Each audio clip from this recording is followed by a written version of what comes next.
reality is boring. What does that even mean? If you look up for reality in the dictionary, it says the state of things as they actually exist, as opposed to an idealistic or notional idea of them. Do you think that we, humans, have any interest whatsoever in reality? Do we care about the actual state of things?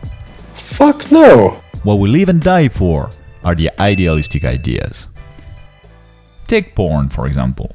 Porn started in the 1910s with short and shady black and white sequences. Blurry little scenes where skirts were removed for a few frames to let the mind of the viewer wander.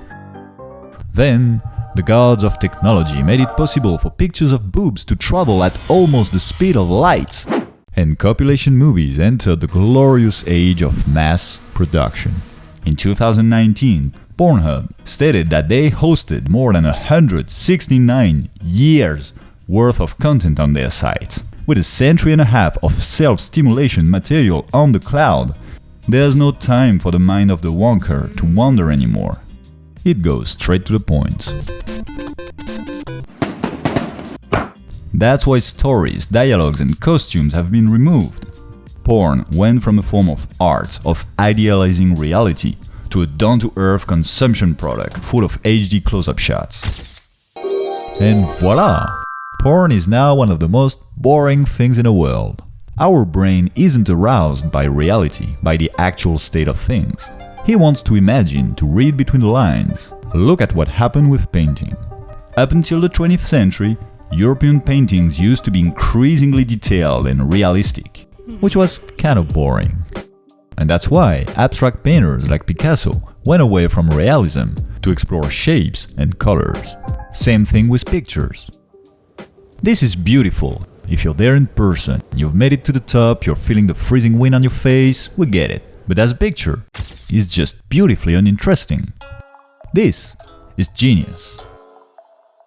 So basically the question is, how does our brain generate the emotion of boredom?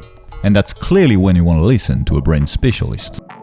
You can understand emotions in any mammal, especially the little ones we have in the laboratory like rats and other animals. And if we work out the mechanisms of emotions in animals, we will understand human emotions.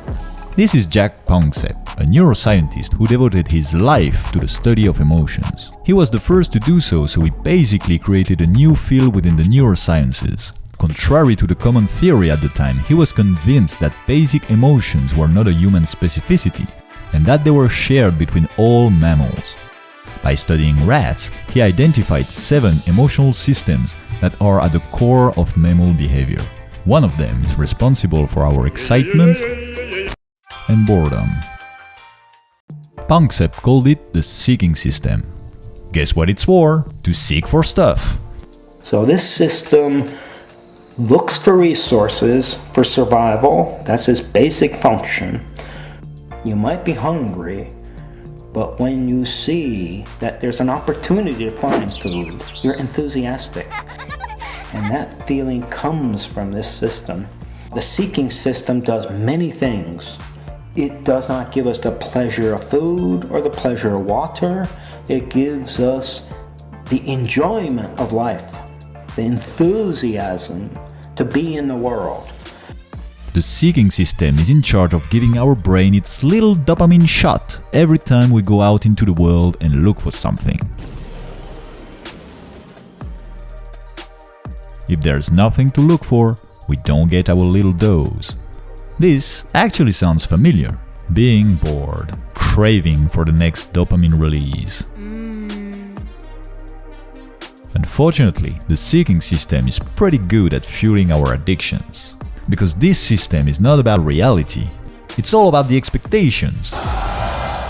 The point of the seeking system is to lift our butts off the ground. So because the way our brain is wired, it seems that the human experience can only be about the journey. The search is the fun. All destinations are boring, by definition. As Stephen King once wrote, endings are hopeless. Thanks for watching.